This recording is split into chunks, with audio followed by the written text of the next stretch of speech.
Stonehenge. Stonehenge? Yeah, Stonehenge in England. All those circles in Europe, basically. Somebody asked the question, why did they build them? Maybe it's because they had a large population. 1,000 years before they started building, somebody introduced livestock into the thing. And these people basically lived, to understand, they had stone axes, stone tools, stone hammers.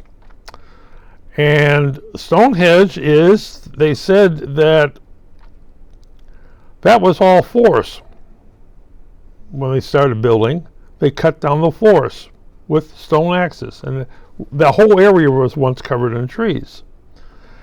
And they dug holes in the ground, circles and that, and they piled the dirt up, and they put their, at one time it was, they estimated they had 40-foot trees they cut down. I don't know how tall. Some of the stuff, one of the pictures that shows, that thing's 15 tons of wood. Big round oak. Yes, by all the trees that were cut down, there was a lot of digging, and they started looking at it in cubic feet or cubic yards of dirt being moved, and it runs into millions. A lot of people, and then remember what they dealt with. They said dealing with the chalk down there. They did it with the antlers, and made their own little shovels, and all their Stonehenge, all that stone was carved and then hauled to that area. Why? Who knows? It could be is why they built it. The same thing why the Chinese built the Great Wall of China. It kept a lot of people busy. Growing seasons, if you have a large amount of good crops and whatever you're growing, wheat, as farmers, that keeps a lot of people. And if people are healthy, babies don't die. You feed them, and you clear out more trees, more farmland. And why would they build something? What they said once it was for the solstice, December 31st to January 21st thing, and all the little sticks sticking up were months, weeks, days.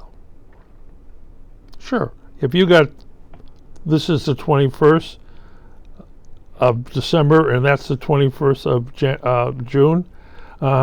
Wouldn't you sit there and break all that down for 1 year, half a year, quarter years, and could be just days?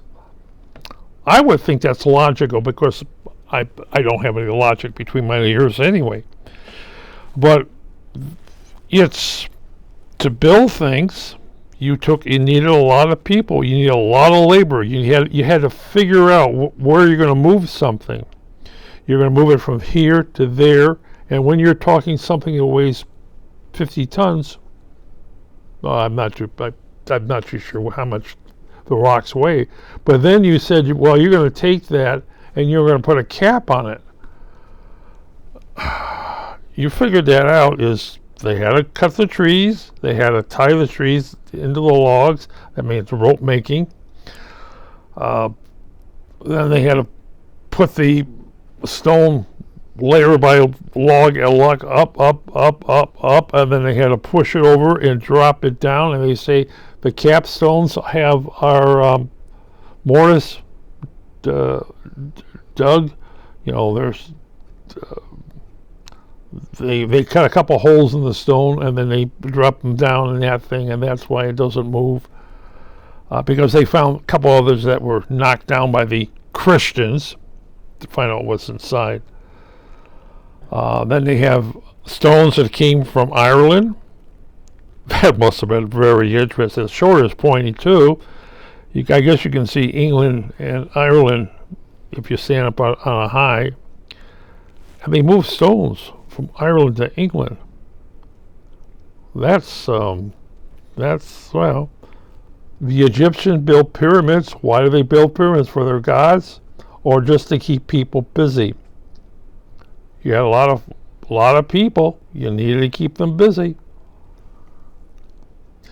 But the people in England, what religion were they? Who knows? They didn't have a written language. Nobody can find anything on. They had maybe little symbols, but no language to speak of. They did speak, but nobody wrote it down. And what happened? Well, and that's, you're talking 5,000 years ago. Yeah.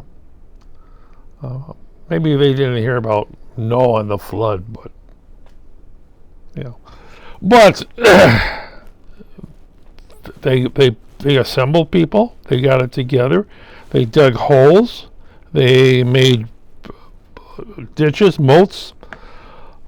They did fortification. They moved things around. And what happened? Well, about 2,500 years ago? No, 4,500 years ago? Something like that. It lasted about 500 years of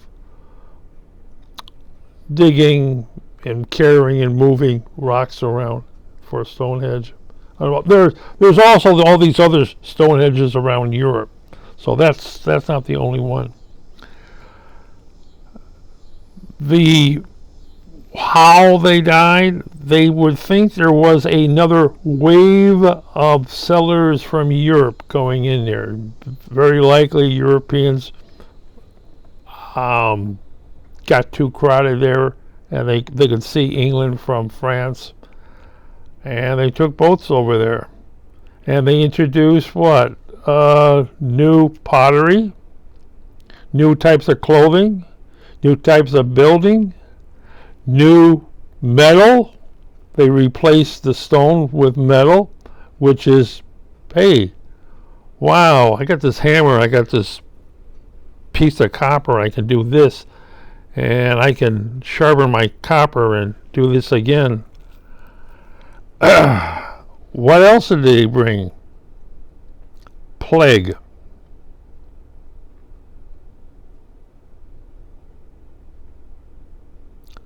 Bubonic plague.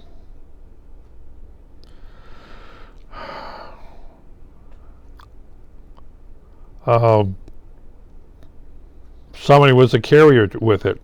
That's what, by the bones they found, it was bubonic plague.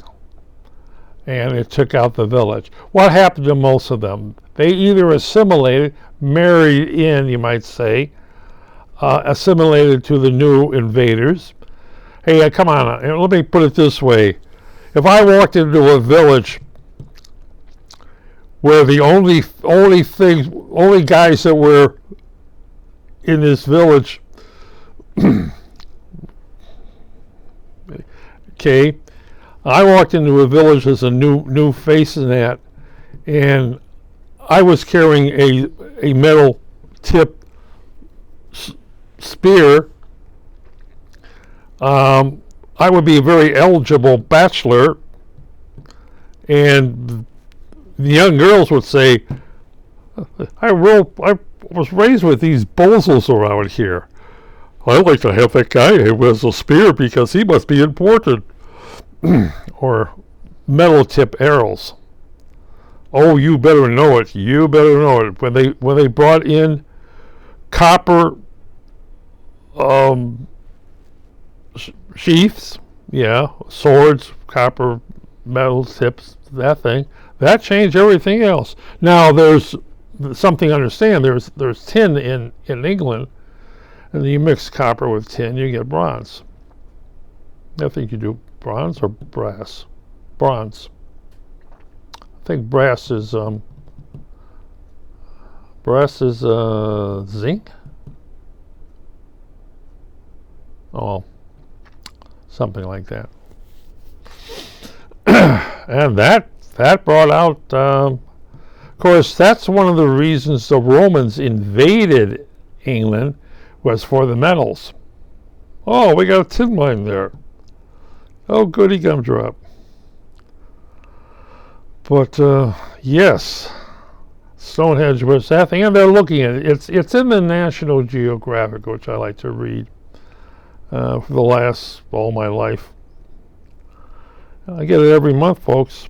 And you can go online now, and they have National Geographic did a 3D rendition of the Stonehenge, and it's in detail. And what they said is on Twitter. I wish it would be on YouTube. I guess it's on Twitter. And it's supposed to be pretty good. Unfortunately, I will never get it because I will never see it. See it on YouTube? Yeah, well, eventually we'll get on YouTube. Yeah, well, but it's nice to read about that thing. Would I ever like to do something like that? No way! Oh, everything was hand. That's why I like a diesel shovel. You know, would you like to dig a ditch? No way! Do I want to dig a ditch? Get the machine over there and dig a ditch. Well, I heard a friend went down to Cancun, and guy had a ditch digger. You know, digger thing there, and my friend Tom went down there and looked around and said, "Hey, why don't you use that unit over there?" And the guy said, "I have to put gasoline into that. These guys are cheaper, and it keeps them busy." See what happens when you have too many people in the country? Yes, you got to keep them busy. We only have 350 million. What do you think is going to happen when we hit 400 million? Or 500 million? Thank you, Republicans. Yes. What do you think is going to happen when you really start getting big? As someone says, it's cheaper to have a guy dig a ditch than have a machine do it. Well, all the great civilizations, it took a lot of manpower to build up that thing, put in, as you can look on channel Miracles Man or something. They did a lot of building, a lot of stuff, kept a lot of people busy, and fortifications, and as the old saying, they overran everything. Oh well.